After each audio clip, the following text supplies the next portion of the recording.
오늘 우리 하나님 말씀은 호세아 1장 1절로 9절 말씀입니다.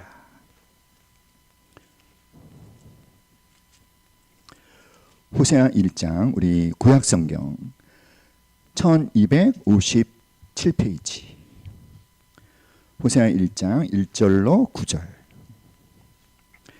우리 함께 한 목소리로 읽겠습니다.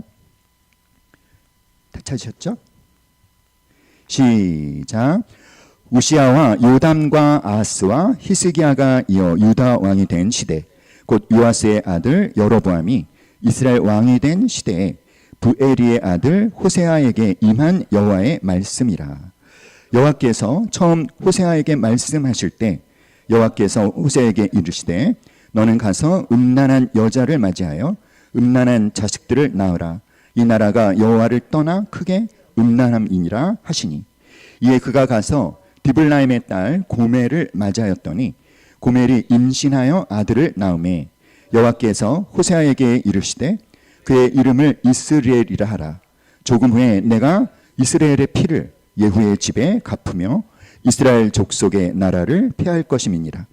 그날에 내가 이스라엘 골짜기에서 이스라엘의 활을 꺾으리라 하시니라. 고멜이 또 임신하여 딸을 낳음에 여호와께서 호세아에게 이르시되 그의 이름을 로루하마라 하라. 내가 다시는 이스라엘 족속을 긍휼히 여겨서 용서하지 않을 것임이니라. 그러나 내가 유다 족속을 긍휼히 여겨 그들의 하나님 여호와로 구원하겠고 활과 칼이나 전쟁이나 말과 마병으로 구원하지 아니하리라 하시니라. 고멜이 로루하마를 젖된 후에 또 임신하여 아들을 낳음에 여호와께서 이르시되 그의 이름을 로암미라 하라. 너희는 내 백성이 아니요 나는 너희 하나님이 되지 아니할 것임이니라. 아멘. 우리가 성경을 읽다 보면 정말 이렇게 마음에 탁 와닿고 공감이 되는 그런 말씀을 만날 때도 있죠. 하지만 성경의 어떤 말씀은 정말 상식적으로 이해가 되지 않는 그런 말씀을 접할 때도 있습니다. 지난 9월에 우리 생명의 삶의 본문이 호세아서였어요. 그렇죠? 맞나요? 9월? 10월 10월에 11월 넘어간 10월. 그런데 제가 10월에 이 호세아서를 큐티를 하다가 1장부터 마음이 참 어려워졌어요. 뭐 때문에 어려워졌을까요? 호세아서의 주제가 뭔지는 알거든요.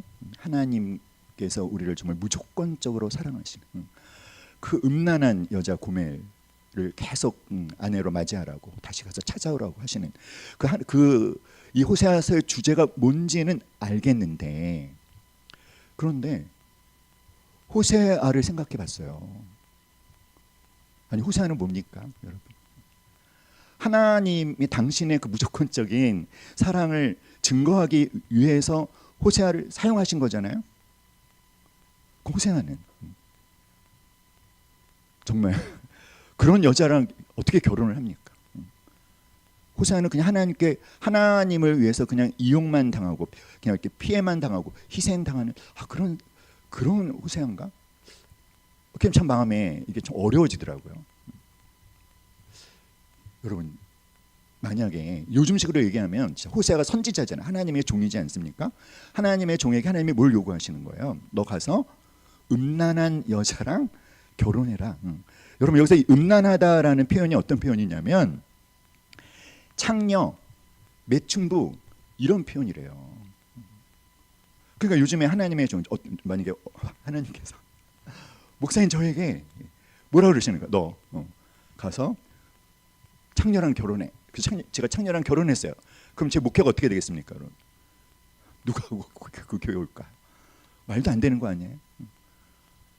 어떻게 하나님이 이런 말도 안 되는 요구를 하실까? 그런데 더 이상한 게 뭐죠, 여러분?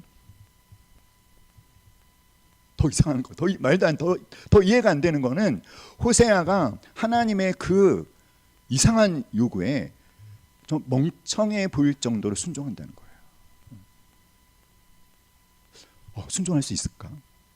여러분 순종할 수 있겠어요? 이게 참 이해가 안 되는 고더라고요. 그래서 저는 이제 큐티하는 게 참 힘들었어요. 그리고 더 이상한 게 뭐죠? 자, 음란한 여자를 맞이하고 음란한 자식들을 낳으래요. 아니 여러분 아이를 임신해서 출산할 때 그 아이에 대해서 얘는 음란한 자식이 될 거야. 그게 말이 됩니까? 그런 아이를 왜 낳습니까? 말도 안 되는 거잖아요. 자, 첫째 아들, 둘째가 딸이고 셋째도 아들이에요. 근데 첫째 이름을 뭐라고 지어라? 이스라엘이라 하라. 자, 이 이스라엘은 지명입니다. 지명.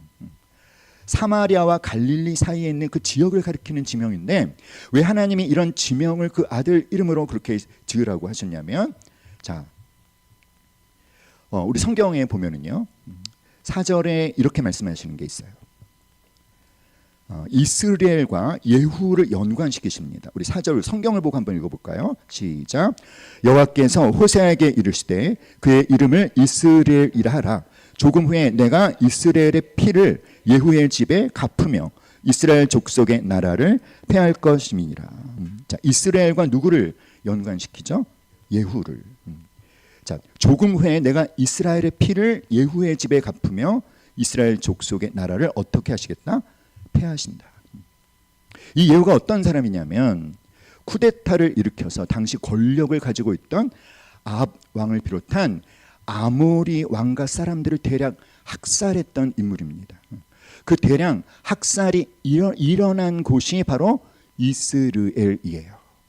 대량 학살이 일어난 곳, 대량 학살이 일어난 지명을 아들의 이름으로 지으라고 하시는 거예요. 여러분 혹시 킬링 필드라고 들어보셨죠? 킬링 필드. 캄보디아 집단 학살이 일어난. 이 캄보디아 1975년에서 1979년 무려 5년 동안 쿠메르 루즈 정권이 여러분 캄보디아 국민 150만 명에서 300만 명을 죽였어요. 5년 동안에.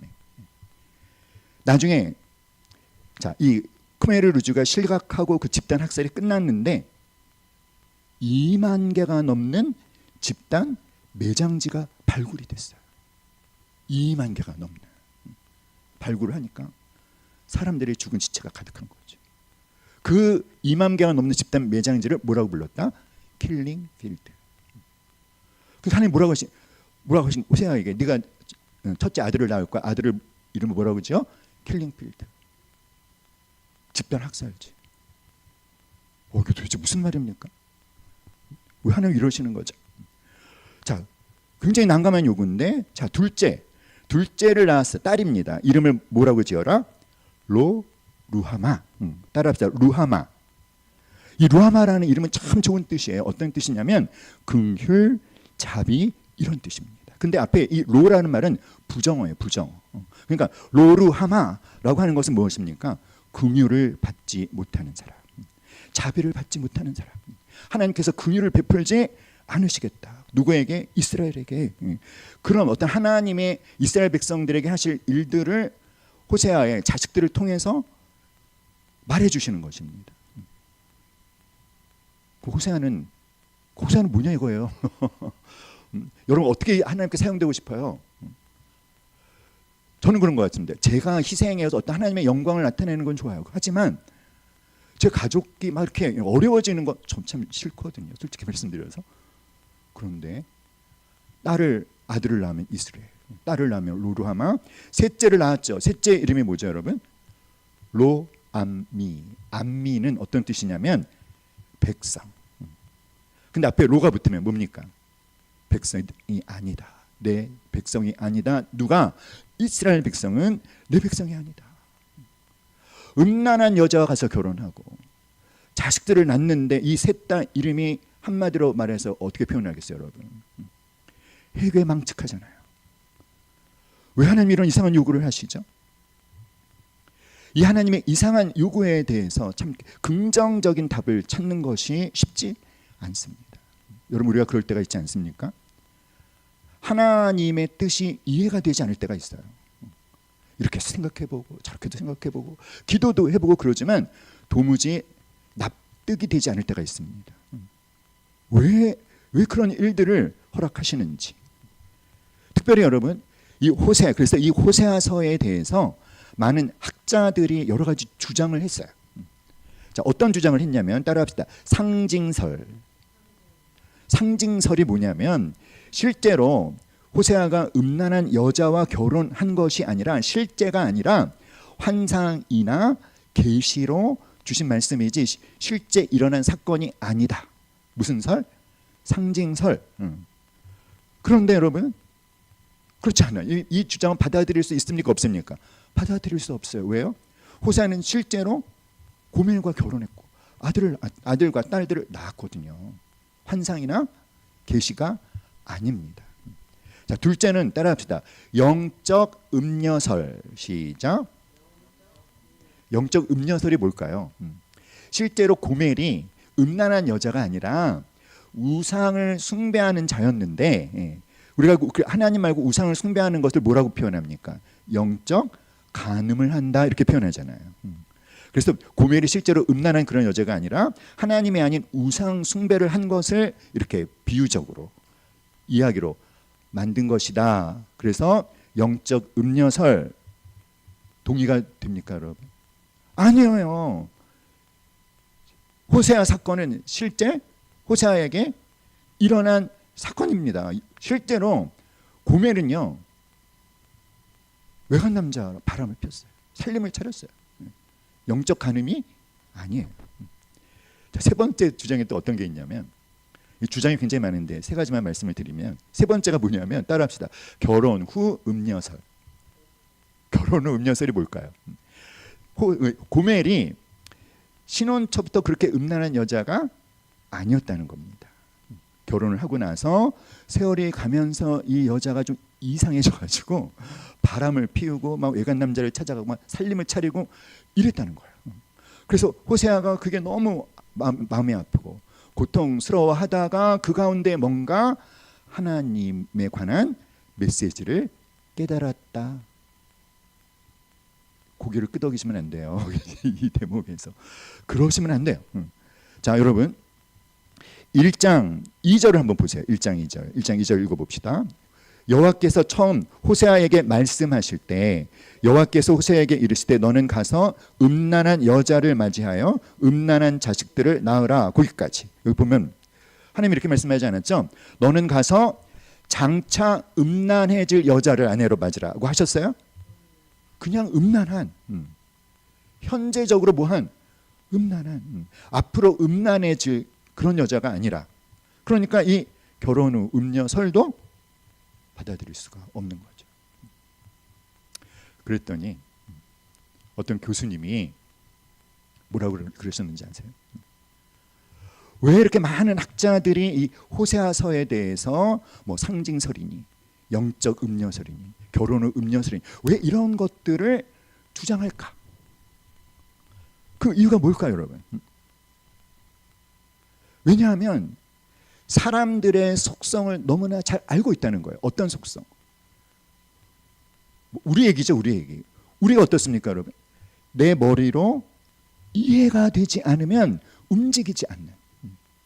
내가 동의가 되지 않으면 움직이지 않는 그런 우리들의 속성을 너무나 잘 알기 때문에 어떻게 해서든지 우리를 이해시키려고 사람들을 납득되게 하려고 뭐 이런 설 저런 설 이런 설 만들어낸다는 거예요.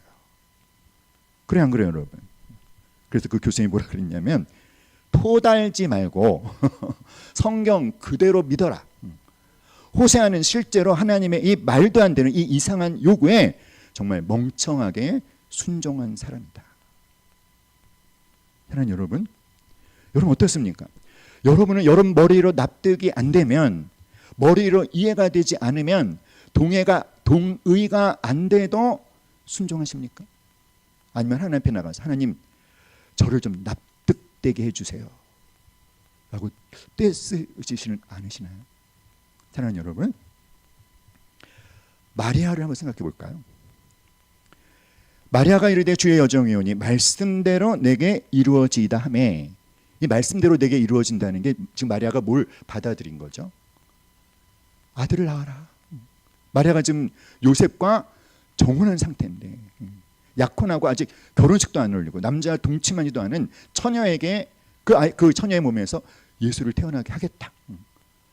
여러분, 이 당시는요, 처녀가 아이를 낳으면 어떻게 되죠? 사형이에요, 사형. 여러분, 마리아가 여러분과 다른 어떤 아주 그 뭐라고 해야 되나, 진짜 그 아주 뭐 투사 같은 그런 여자가 아닙니다. 우리 자매인들과 똑같은 평범한 여성이에요. 마리아가 이 말을 들었을 때 마리아의 나이가 몇 살인지 아세요? 16살이래요. 이팔 청춘, 꽃다운 나이지 않습니까? 그런데 너 뭐 하는 새? 너 죽어라. 마리아가 갈등이 있었을까요, 없었을까요? 있었죠. 하지만 어떻게 합니까? 말씀대로 내게 이루어지리다. 사랑하는 여러분, 호세아에게 너는 가서 음란한 여자와 결혼하고 음란한 자식을 낳으라 그랬더니, 자,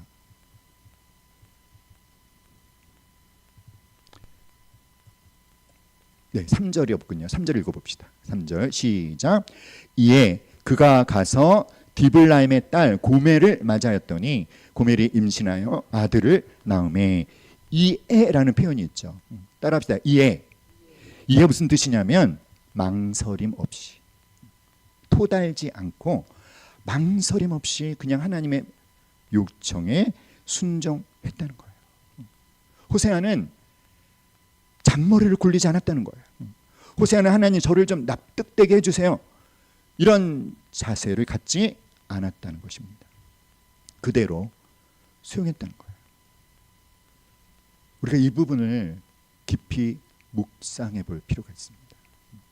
사랑하는 여러분, 우리가 알아야 되는 것은 성령님께서는 하나님의 이런 어떤 내가 이해가 되지 않지만, 그러나 분명히 하나님께서는 의도를 갖고 어떤 명령을 하실 때 그 명령을 받은 내가 잔머리를 굴리지 않고 순종하면 성령님께서는요, 그런 사람에게만 주시는 특별한 은혜가 있다는 것을 믿으시기 바랍니다.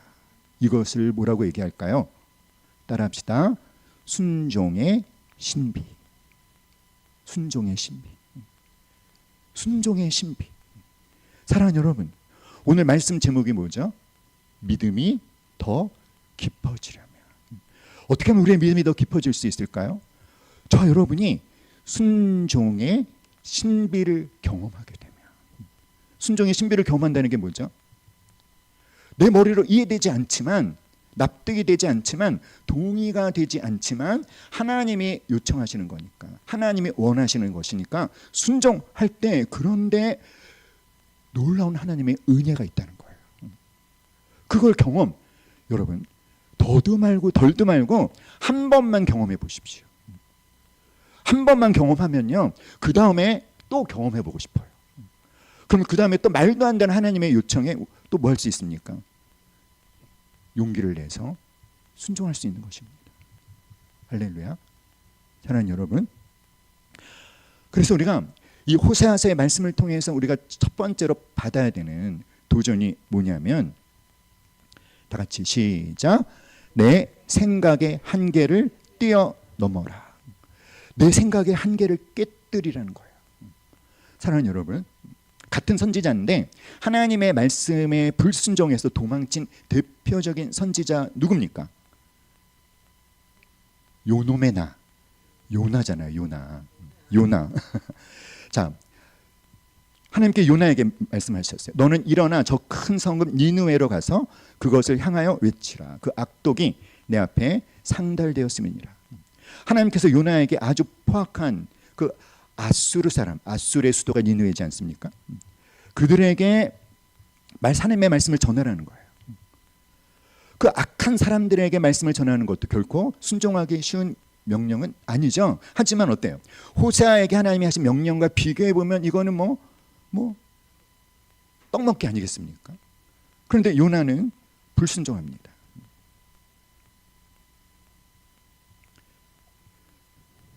어떻게 했을까요? 그러나 요나가 여호와의 얼굴을 피하려고 일어나 다시스로 도망가려 하여 욥바로 내려갔더니. 요나는 왜 불순종했을까요, 여러분? 호세아는 토달지 않고 순종했잖아요. 근데 요나는 왜 불순종했을까요? 왜냐하면 자기 생각과 틀린 거예요. 하나님이 요구하시는 것과 요나의 생각이 일치하지 않는 겁니다. 요나에게 자기 생각이 있는 거예요. 자기 생각이 많으니까 자기 생각과 하나님의 생각이 일치할 때는 순종하기가 쉬운데 자기 생각과 하나님의 생각이 일치하지 않을 때는 순종하기가 어려운 거죠. 여러분, 요나서를 쭉 한번 읽어보세요. 요나에게서 발견되는 특징이 뭔지 아십니까? 하나님 말씀할 때마다 그렇게 토를 달아요. 이렇고 저렇고 요렇고 그렇고. 왜 요나가 불순종의 자리로 도망쳤습니까? 자기 생각을 주장하니까. 여러분, 요즘에 유튜브 안 보시는 분들 별로 없죠. 그런데 이 유튜브가 갖고 있는 특성 중에 가장 중요한 특성이 뭘까요, 여러분? 그 유튜버 그러니까 우리 한 사람 한 사람의 그 성향을 아주 빠삭하게 파악하잖아요. 그래서 이 사람이 관심을 갖고 있는 영상들을 쫙 올려주잖아요. 알고리즘. 그래서 계속 그걸 보는 거죠. 시간 가는 줄 모르고. 근데 이런 유튜브가 어떤 결과를 가져다 주냐면 오늘을 살고 있는 사람들로 하여금 자기 세계에만 몰입하도록, 자기 관심사에만 매몰되게, 그래서 아주 폭이 좁은 사람으로 만드는 거예요. 그래서 여러분, 인간관계도 굉장히 단절이 됩니다. 그러니까 같은 관심사를 갖고 있는 사람들끼리만 모이는 거죠. 그런데 여러분, 이것이 그냥 뭐 아무 의미 없이 일어나는 일이라고 봐서는 안 돼요. 여러분, 이것이 사단의 전략입니다. 어떤 전략일까요? 우리가 그저 내 생각에만 몰두하고 내 관심사에만 몰두하고 바로 내가 자기에게만 집중하도록, 자기가 가장 중요한 것이죠. 모든 에너지를 집중해서 그냥 자기에게 푹 빠지게 하는 것입니다. 심지어는요, 자기 연민에 빠지게 해요. 이 자기 연민이 심해지면 어떻게 되죠, 여러분? 우울증으로, 무기력으로. 사랑하는 여러분, 하나님을 열심히 믿는 그리스도인들 안에도요, 어떤 분들이 있을까요? 자기가 경험한 신앙의 경험에만 푹 빠져 있는 거예요. 그리고 그것이 전부인 줄로 아는 겁니다. 그리고 굉장히 확신을 갖고 있어요. 다른 것은 아니다. 자기에게 매몰된 그 좁아진 세계 속에서 푹 빠져 살게 하려는 사단의 전략이라는 것을 우리가 알아야 돼요. 그래서 우리에게 어떤 자세가 필요합니까? 나로부터 좀 벗어나는 시도들을 하는 게 필요해요. 내가 무관심한 것들에 대해서 좀 관심을 갖고, 내가 잘 할 수 없어 보이는 일에도 좀 하나님을 의지해서 도전하고. 여러분, 그게 뭔지 아세요? 성장하고 성숙하는 거예요. 그런데 하나님께서 우리를 갖고 계신 목적은 우리를 성장시키고 성숙되게 하시는 겁니다. 사랑하는 여러분, 그래서 항상 나의 한계를 깨뜨리려는 그런 노력을 하는 것이 필요합니다. 하나님을 내 한계 안에 가둬놓으면 안 되는 거예요. 우리 다시 한번 말해봅시다. 시작. 내 생각의 한계를 뛰어넘어라. 그래서 하나님께서 이사야 55장 8, 9절에서 이렇게 말씀하셨어요. 하나님의 생각과 우리의 생각이 어떻게 다르냐. 자, 이사야 55장 8, 9절에 보니까 이는 하늘이 땅보다 높음같이 내 길은 너희의 길보다 높으며 내 생각은 너희의 생각보다 높음이니라. 하나님의 길과 우리의 길, 하나님의 생각과 나의 생각이 어느 정도로 차이가 나요? 하늘이 땅보다 높음같이. 사랑하는 여러분, 하나님을 따라합시다. 내 머릿속에 집어넣으려고 하지 말아라. 여러분, 코끼리를 냉장고에 넣는 방법이 뭐죠? 코끼리를 냉장고에 넣는 방법. 팔, 다리, 목 다 자르고 코끼리가 아니죠, 그렇죠? 하나님을 내가 이해되는 틀에만 집어 넣을 것이면 여러분, 우리가 신앙생활을 할 필요가 없어요. 하나님은 우리의 한계를 넘어서는 분이셔요. 그래서 제가 요즘에 가장 이렇게 즐겨 부르는 찬양 중에 내 한계를 넘어라는 찬양이 있어요. 내 한계를 넘어 일하시는 주님. 내 한계를 넘어 일하시는데 하나님의 그 일하시는 하나님의 원칙이 뭐냐? 은혜라는 거예요. 그래서 내 삶의 시작과 내 삶의 끝, 하나님이 은혜로 이끄시네. 사랑하는 여러분, 우리가 정말로 구하고 또 구해야 되는 것이 무엇이냐면 바로 호세아가 자기 생각으로 이해되지 않지만 자기 생각을 뛰어넘는, 자기의 한계를 깨뜨리는 순종을 했던 그 호세아. 여러분, 이 호세아에게 제가 아까 처음에 말씀 시작할 때 뭐라 그랬죠? 호세아는 뭡니까 그랬잖아요. 호세아는 희생물입니까? 호세아는 희생양입니까 그랬잖아요. 결코 그렇지 않음에 대해서 여러분께 말씀을 드릴 것입니다. 두 번째, 우리가 배워야 할 경우는 시작. 하나님의 마음을 공감하라. 하나님의 마음을 공감하라. 하나님의 마음을 느끼고 하나님의 마음을 품는 것.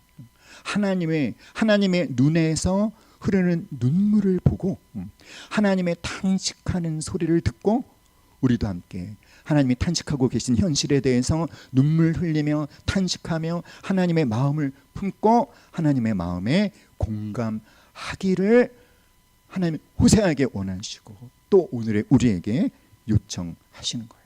하나님께서 이 말도 안 되는 그런 요청을 호세아에게 하면서 그냥 막 이렇게 쑤셔 넣는 게 아닙니다. 그냥 해, 군말 말고 이러시는 게 아니라 하나님께서요 호세아를요 설득하고 계셔요. 호세아 3장 1절입니다. 함께 읽어볼까요? 시작. 여호와께서 내게 이르시되 이스라엘 자손이 다른 신을 섬기고 건포도 과자를 즐길지라도 여호와가 그들을 사랑하나니 너는 또 가서 타인의 사랑을 받아 음녀가 된 그 여자를 사랑하라 하시기로. 자, 하나님께서 뭐를 말씀하십니까? 이스라엘 자손이 어떻게 했다? 하나님을 버리고 다른 신을 섬기고 건포도 과자를 즐겼다. 건포도 과자가 무슨 말일까요? 건포도로 만든 과자, 건포도로 만든 빵, 건포도로 만든 케이크를 먹는 게 잘못입니까? 그것은 잘못이 아니죠. 문제가 되는 게 뭐냐면 이스라엘 자손들이 이 건포도 과자를 이방 신들에게 제사를 드리면서 먹었다는 거예요. 이 건포도 과자를 하나님 앞에서 먹었으면 그 모든 어떤 수확을 허락하신 하나님께 감사를 드리는 것이 될 터인데 하나님께 예배를 드리고 건포도 과자를 먹은 것이 아니라 이방신 앞에 가서 건포도 과자를 먹었다는 것은 자신들 삶에 허락된 그 모든 것들이 다 누구 덕분이다? 그 우상 덕분이다. 하나님이 아니라. 무슨 의미인지 이해되시겠죠? 한마디로 하나님을 버리고 우상 앞에 달려간 이 이스라엘, 그렇지만 하나님 뭐 하신다? 그들을 사랑하신다는 거예요. 사랑하신다는 거예요. 사랑 받을 자격이 없는 이 음란한 이스라엘 백성을 그런데 여전히 하나님이 사랑하신다는 거예요. 이 하나님의 사랑을 뭐라고 표현합니까? 이해할 수 없는 사랑, 그리고 끈질긴 사랑, 집요한 사랑, 포기하지 않는 사랑. 여러분, 하나님의 사랑이 그런 줄 믿습니까? 하나님의 사랑이 하나님의 사랑 이해되지 않는 사랑이에요. 하나님의 사랑은요 집요한 사랑이에요. 아무리 우리가 하나님을 배반하고 도망해도 하나님은 끝까지 우리를 찾아오십니다. 그리고 되찾으십니다. 우리를 사랑하시기 때문에 끈질긴 사랑. 자, 하나님의 그 이스라엘 백성들을 향한 하나님의 마음을 지금 호세아에게 얘기해 주면서 너 내 마음이 어떤지 알지? 그리고 너도 그 마음을 경험했지? 그러면 네가 공감한 나의 심정으로 고멜을 사랑해라. 하나님의 마음을 느끼라는 거예요. 품으라는 거예요. 하나님의 눈에서 흐르는 눈물을 보라는 것입니다. 하나님의 탄식하는 그 신음의 소리를 들으라는 거예요. 사랑하는 여러분, 하나님께서 어떤 사람에게 은혜를 주실까요? 하나님의 마음을 공감하는 사람에게. 이사야 58장 10절에 보니까 줄인 자에게 내 심정이 통하며 괴로워하는 자의 심정을 만족하게 하며.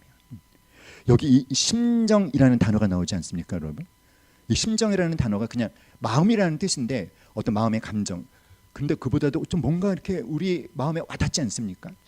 따라합니다. 심정이 통한다. 느낌이 오지 않습니까? 그 사람의 마음이 내 마음이 되는 거예요. 마음이 그냥 하나가 되는 거예요.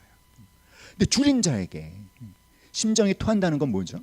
그 굶주린 자가 겪는 고통을 고스란히 내가 느끼는 겁니다. 괴로워하는 자의 심정이 통한다는 게 뭡니까? 그 괴로워하는 그 사람의 고통을 내가 느끼고 그것을 내가 할 수 있는 한 최선을 다해서 해결해 주는 거.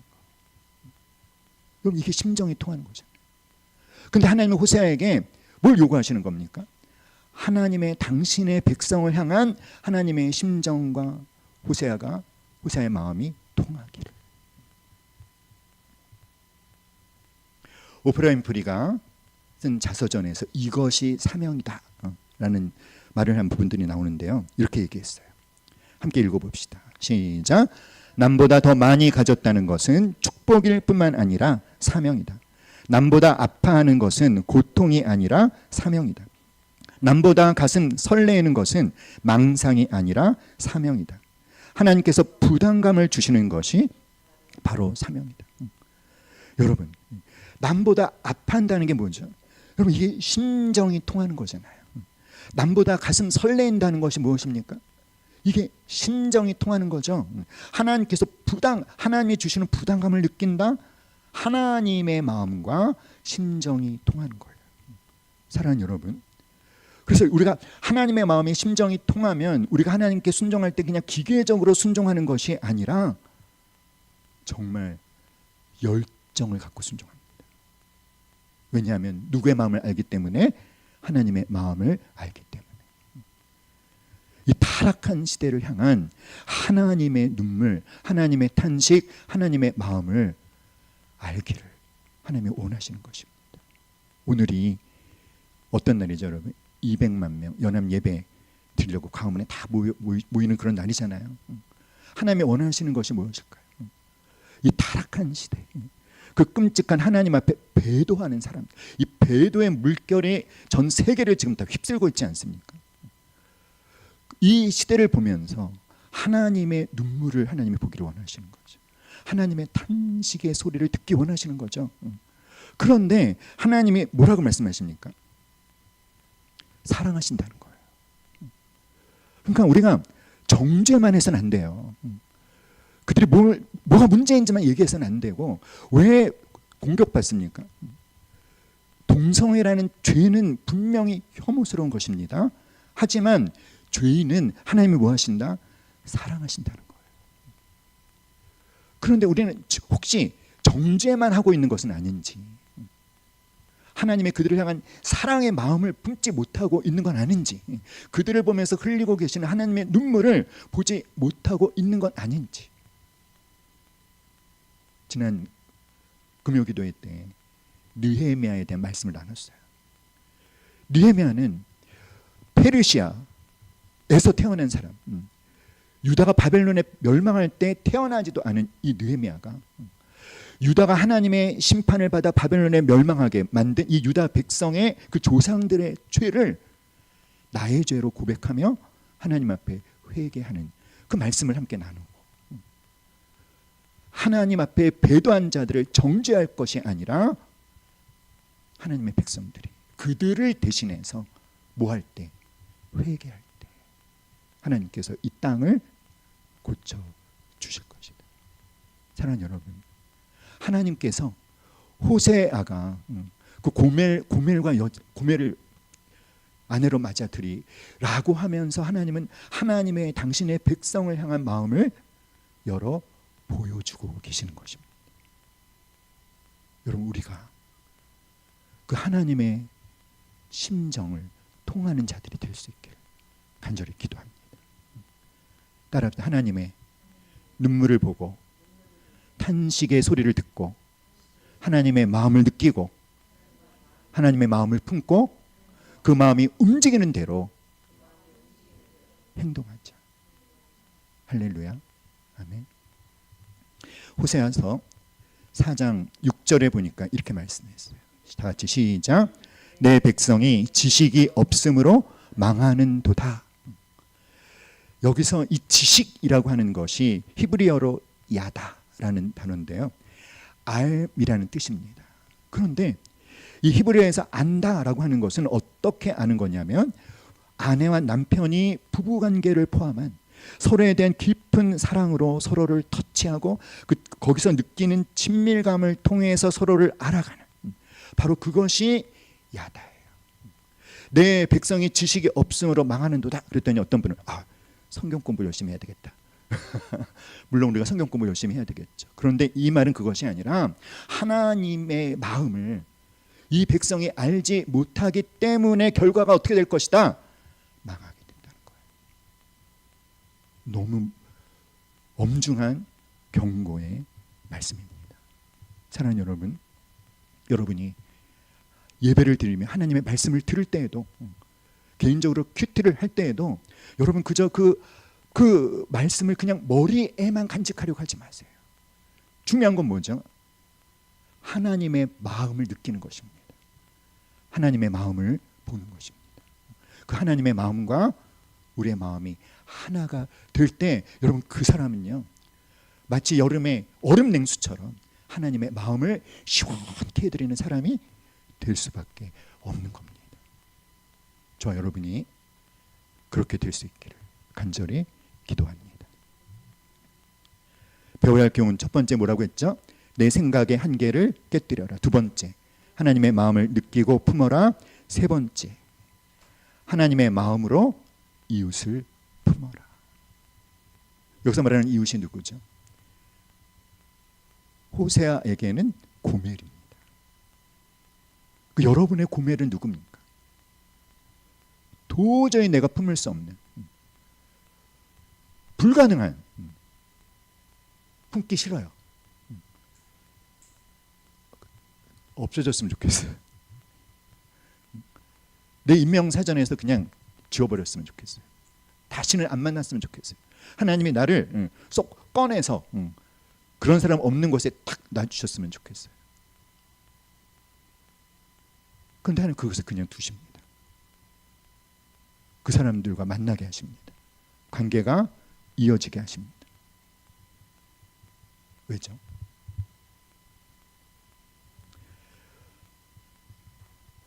제가 처음에 제기했던 질문, 그럼 호세아는 이 하나님의 인간에 대한 무조건적인 사랑을 가르치기 위한 어떤 희생양으로 쓰임받고 끝나는 것이냐?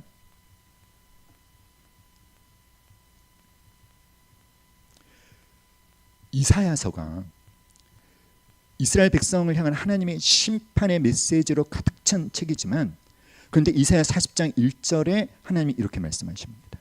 다 같이 읽어볼까요? 시작. 너희 하나님이 말씀하신다. 너희는 위로해라. 내 백성을 위로해라. 너희는 예루살렘 사람들을 격려하며 그들에게 고난의 날들이 끝나고 그들의 죄가 용서되었다고 말해주어라. 그들은 자기들의 죄에 비해 갑절이나 무거운 형벌을 받았다. 하나님 뭐라고 말씀하시는 걸까요? 비록 나는 그 하나님 앞에 우상 숭배한 이스라엘 백성을 심판하지만, 그런데 심판하시면서도 하나님의 마음 한구석에는 어떤 마음이 있어요? 그래도 누군가는 내 백성을 뭐 해주기를? 위로해주기를, 격려해주기를, 사랑으로 품어주기를. 사랑하는 여러분,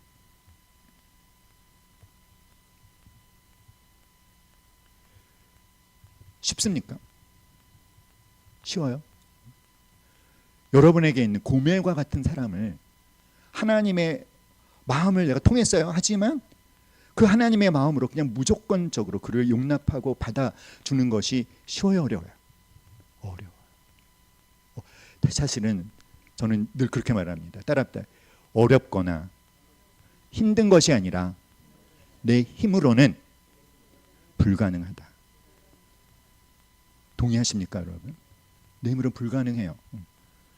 그런데 기쁜 소식이 뭔지 아세요? 하나님은 처음부터 우리가 예수 믿는 신앙생활을 시작할 때부터 전제가 뭔지 아십니까? 네 힘으로 해라가 아니에요. 네 힘으로 할 수 없는 거야, 신앙생활은. 할 수 없고 조금 뭐 하기 힘들고 어려운 정도가 아니라 어떤 거다? 할 수 없는 거. 그래서 우리 안에 누가 계시는 거예요? 성령님이 계시는 거예요. 그런데 중요한 것은 하나님은 호세아에게처럼 누군가에게 정말 감당하기 어려운 순종을 요구하시기만 하는 분이 아니라 순종하겠습니다라고 결단하면 그것을 감당할 수 있는 능력까지 공급해 주신다라고 약속을 하시는 것입니다. 할렐루야. 사랑하는 여러분, 특별히 3장 2절 말씀을 여러분 주목해 보셔야 돼요. 같이 읽어봅시다. 시작. 내가 은 15개와 보리 한 오멜 반으로 나를 위하여 그를 사고. 자, 이게 무슨 일이죠? 호세아가 고멜을 아내로 맞이했죠. 근데 잘 살다가 이 고멜이 진짜 바람을 핀 거예요. 외간 남자한테 가서 살림을 차린 거예요. 그랬더니 하나님께서 호세아에게 몸값을 갖고 와서 몸값을 지불하고 그 고멜을 다시 아내로 맞이하라는 겁니다. 자, 그런데 여러분, 여기에서 제가 강조한 게 있어요. 뭐죠, 여러분? 이 화면에서 나를 위하여. 이게 무슨 말이죠, 여러분? 이게 무슨 말이에요? 하나 그 말도 안 되는 정말 가늠한 그 아내를 다시 찾아오라는 하나님의 명령에 호세아가 순종할 때 그냥 마지못해서 억지로 하는 게 아니라는 것입니다. 나를 위해서, 여러분이 제일 열정적으로 하는 게 누구를 위해서 하는 겁니까? 나를 위해서 하는 거잖아요. 나를 위해서 기쁨으로 했다는 거야. 기쁨으로, 즐거움으로, 열정적으로, 신나서 적극적으로 아주 신속하게. 왜 그랬을까요? 궁금하시지 않아요? 왜 그랬을까요, 여러분? 왜 그랬을까요? 사랑하는 여러분, 그 힌트를 우리가 누구에게서 찾을 수 있냐면 바울에게서 찾을 수 있어요. 바울은 뭐죠? 바울은 하나님께서 이방인에게 복음을 전할 그리스도를 하나님이 택하셨잖아요. 그렇죠? 그래서 그를 순종했습니다. 그래서 열심히 이방인들에게 복음을 전했습니다. 그런데 결론이 뭡니까? 감옥에 갇히는 거였어요. 감옥에 갇혔는데 빌립이 감옥에 갇힌 자신을 걱정하는 빌립보 교회 성도들에게 이렇게 말하는 거예요. 빌립보서 2장 17절 18절 내가 시작 내가 나를 전제로 드릴지라도 나는 기뻐하고 너희 무리와 함께 기뻐하리니 이와 같이 너희도 기뻐하고 나와 함께. 도대체 기뻐하라는 말이 얼마나 나오면 기뻐하고 기뻐하리니 기뻐하고 기뻐하라. 이 짧은 2절 말씀에 기뻐하라는 단어가 무려 4번이나 나와요. 내가 나를 전제로 드릴지라. 전제는 뭐죠? 제사를 드리고 나서 포도주를 붓는 거잖아요. 그 제사가 하나님 앞에 아름다운 향기로 드려질 수 있도록 자기가 그렇게 쓰임 받을지라도 나는 어떻다? 이 감옥에 갇혀서 내가 비록 그냥 사형을 당한다고 해도 나는 어떻다? 기쁘다. 여러분, 이 기쁨, 이 바울이 누리고 있는 기쁨, 그래서 빌립보 교회 성도들에게도 경험하게 해주고 싶은 그 기쁨은 어떤 사람이 경험하는 기쁨일까요? 하나님의 이해되지 않는 그 요구에, 그런데 순종했을 때 하나님의 은혜가 그에게 임하는 거예요. 하나님의 기쁨이 그에게 풍성히 부어지는 거예요. 여러분, 이것이 우리 신앙생활의 본질 아닙니까? 하나님을 알아가는 것. 하나님이 기뻐하는 겁니다. 그래서 하나님의 기쁨을 부어주시는 것입니다. 그래서 감옥에 있어도 평안히 잃어버리지가 않아요. 무엇이기 때문에? 하나님의 임재가 있으니까, 하나님의 사랑을 느낄 수 있으니까, 하나님이 주시는 기쁨이 솟아오르니까. 그러니까 호세아가 다시 자기를 떠난 다른 남자 살림을 차린 고멜을 몸값이 부르고 아내를 찾아오라 했을 때 어떻게 하는 거예요? 기쁨으로 하는 거예요. 왜죠? 음란한 고멜을 아내로 맞이했을 때 하나님이 호세아에게 어떤 경험을 허락하셨을까요? 하나님의 기쁨을 주셨던 거예요. 그래서 이제는 뭡니까? 적극적으로 하는 거예요. 신나게 하는 거예요. 여러분, 이것이 제가 말씀드리는 순종의 신비입니다. 여러분, 우리가 이런 순종의 신비를 경험할 때 하나님에 대한 우리의 믿음이 더 깊어지고, 하나님에 대한 믿음이 더 깊어지는 까닭은 뭐죠? 하나님의 마음을 더 알게 되니까, 하나님과 심정이 통하게 되니까. 그래서 다시 한번 또 하나님의 그 이상한 요청에 또 순종하며 거기에 또 하나님의 은혜가 부어지는 거죠. 그러니까 이제는요, 하고 싶어요. 이해되지 않아도 맛을 봤기 때문에.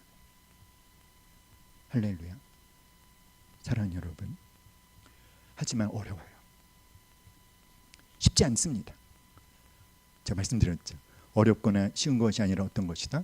우리 힘으로는 할 수 없는 것이다. 그래서 하나님이 도와주시는 거예요. 그래요. 하지만 마리아가 결단한 게 뭐죠? 여러분, 마리아가 처녀의 모임인데 그 아이를 임신하는 거 마리아의 힘으로 할 수 없는 거잖아요. 그 불가능한 거잖아요. 근데 마리아는 어떻게 한 거죠? 그냥 하나님의 계획대로 저를 사용하십시오라고 자기를 내어드린 거예요. 그랬더니 성령의 영광과 권능이 임하며 성자 하나님이 그 안에 잉태되어지고, 그래서 모든 인류가 구원받는 하나님의 위대한 구원의 프로젝트가 성취될 수 있었던 거잖아요. 그런 순종의 신비를 경험하셔서 날마다 더 믿음이 깊어져 갈 수 있기를 간절히 기도합니다. 사랑하는 여러분, 우리에게 이 순종의 신비를 진짜 확실히 보여주신 분은 누구시죠?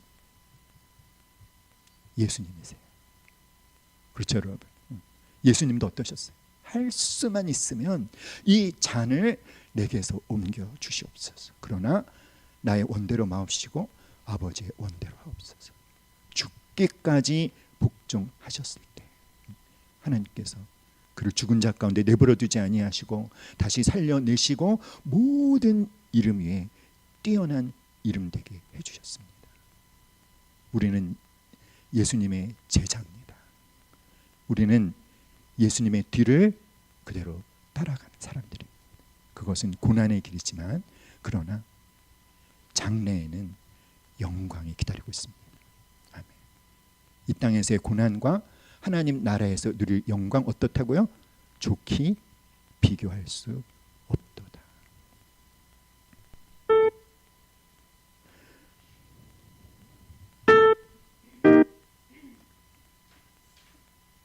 제가 그 PPT를 만들었는데 안 보이네요. 뭐냐면 윤동주 시인의 십자가라는 시를 한번 여러분께 읽어드리고 싶어요. 혹시 여러분 아시는 분 계시는지 모르겠는데 윤동주 시인의 십자가 제가 읽어드리겠습니다. 쫓아오던 햇빛인데 지금 교회당 꼭대기 십자가에 걸렸습니다. 첨탑이 저렇게도 높은데 어떻게 올라갈 수 있을까요?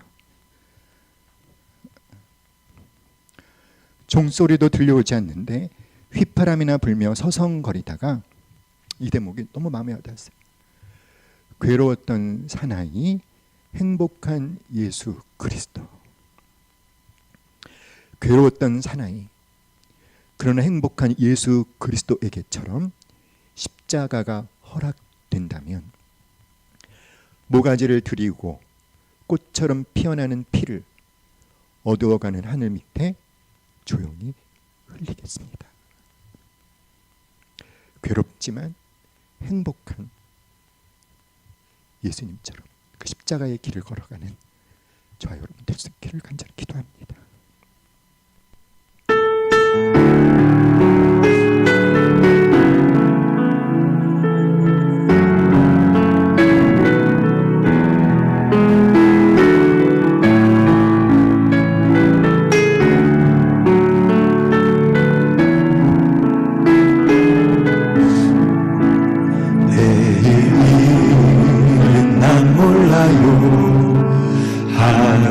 하루하루 살아요. 불행이나 요행함도 내 뜻대로 못해요. 험한 일 가고 가도 끝은 없고 고해요. 주님 예수 할례미사 내 손 잡아주소서. 내일 일은 난 몰라요. 장래일도 몰라요. 아버지여 날 뜻아 평탄한 길 주옵소서. 주님의 길 주님 가신 그의 길 일이 들고 어려워도 찬송하며 갑니다. 성령이여 그 음성을 항상 들려주소서. 내 마음 정해서요 변치 말게 하소서. 내일은 난 몰라요.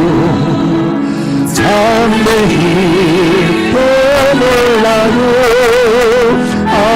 아버지여 아버지여 주신 소명 이루소서.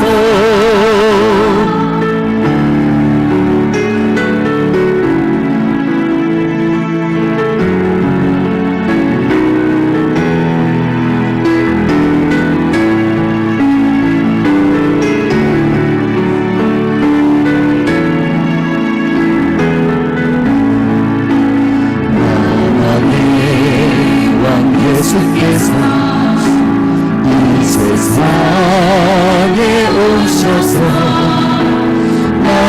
만백성을 구속하사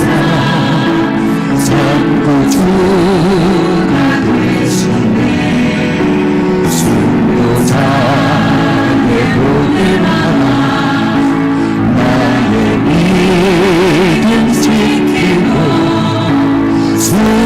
순교자의 신한 나라 이 복을 전하세. 불과 같은 성령이여 내 맘에 항상 계셔. 천국 가는 그날까지 주여 지켜주옵소서. 불과 같은 성령이여 내 맘에 항상 계셔. 천국 가는 그날까지 주여 지켜주옵소서. 자, 우리 함께 기도합시다. 사랑하는 여러분, 우리에게 주신 하나님의 소명, 그것은 주님이 걸어가신 길을 함께 가는 것입니다. 그 주님의 그 이상한 요청에도 그 멍청하게 순종했던 호세아, 그리고 예수님, 그리고 이제는 저와 여러분 차례입니다. 그러려면 우리에게 하나님의 은혜가 필요합니다. 성령님의 능력이 필요합니다. 그분의 은혜와 그 능력의 공급하심이 없으면 우리는 우리의 소명을 따라 살아갈 수 없을 것입니다. 사랑하는 여러분, 이 시간 성령 하나님께서 지금 그 어려운 그 십자가의 길을, 그 순종의 길을 힘겹게 걷고 가시는 분이 있다면 그 성령님께서 말할 수 없는 위로를 해 주시기를 간절히 기도합니다. 주님이 그 눈물을 아십니다. 주님이 그 아픔을 아십니다. 그 고통을 아십니다. 주님이 함께 하고 계셨습니다. 여러분, 힘을 내십시오. 그리고 다시 용기를 내서 우리 전진합시다. 우리 오늘 주신 말씀 붙잡고 우리 같이 주여 3번 간절히 부르짖고 우리 함께 기도하겠습니다. 주여, 주여, 주여.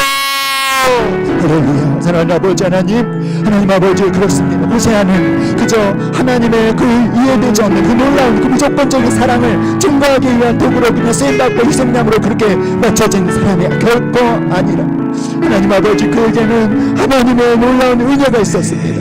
하나님의 기쁨이 거기에 있었습니다. 아버지, 그 순종의 신비를 경험해간 아버지 주님 호세아처럼 하나님 오늘도 하나님께서 우리를 그렇게 살기를 원하십니다. 하나님 아버지, 그러나 아버지는 참 힘듭니다. 어렵습니다. 하고 쉽지 않습니다. 할 수 없습니다. 오 주님, 나는 아프고 아버지, 나는 주여 주님, 나는 거절당하고 아버지 하나님, 나는 수당하고 하나님 아무도 나를 알아주지 않고 인정해주지 않고 아버지, 마치 나는 이 세상에 혼자 홀로 버려진 것 같습니다. 오 주님, 그러나 주님이 함께하고 계셨습니다. 오 주님, 이 시간 아버지 성령님 인자하여 주시옵소서. 성령님 우리 가운데 운영하시옵소서. 성령님 한 사람을 찾아가 주시고 하나님의 위로를 주어 주시옵소서. 아버지, 또 나를 만져주시고 아버지 주님의 그 모든 그 서러움과 아버지 그 모든 억울함과 아버지 그 눈물을 주님 씻겨 주시옵소서. 아버지 주님, 사랑하는 내 딸아, 나는 너를 사랑한다. 다시 주님 일어나라고 아버지 하나님 그 위로를 허락하시옵소서. 그 눈물을 닦아주시고 주님을 의지하게 하소서. 주님을 의지합니다. 하나님 아버지, 주여 주님 우리가 하나님의 그 말도 안 되는 불렀지, 그러나 우리가 순종하고 거룩하게 해서 하나님 깃발벌려 우리를 안아주시고 하나님의 마음을 더 알아보시고 우리에게 보여주시고 하나님의 의뢰를 부어주시고 그러나 우리가 만날 수 있게 하시옵소서. 오 주님, 우리에게 힘을 주시옵소서. 아버지, 우리에게 용기를 떠나 주시옵소서. 아버지, 이 길이 결코 주님 혼자 걷는 길이 아닙니다. 아버지, 주님이 함께 하시는 길이면 아버지 하나님, 그것은 예수님이 걸어가신 길을 걸어가는 길이면 하나님 아버지, 그것은 그 누구보다도 하나님이 기뻐하시는 길을 확신함으로 우리가 이렇게 나아갈 수 있게 하시기를 주님 간절히 간구합니다. 아버지 하나님, 그래서 우리가 순종의 신비를 우리 믿음의 날로도 기쁘죠.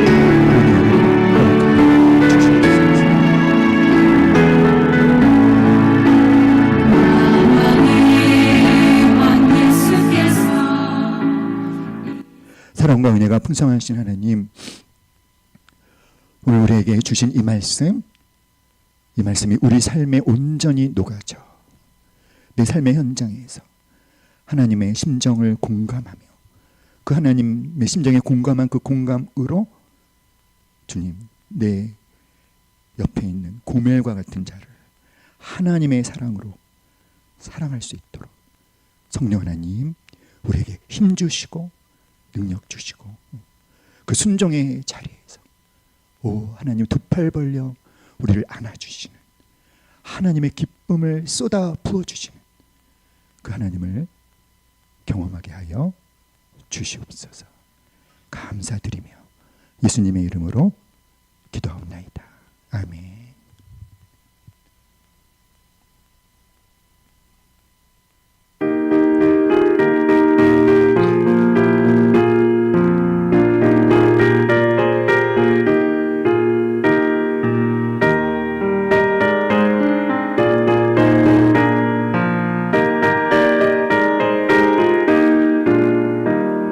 세상 모든 풍파너를 흔들어 약한 마음 낙심하게 될 때에 내게 주신 주의 복을 세워라.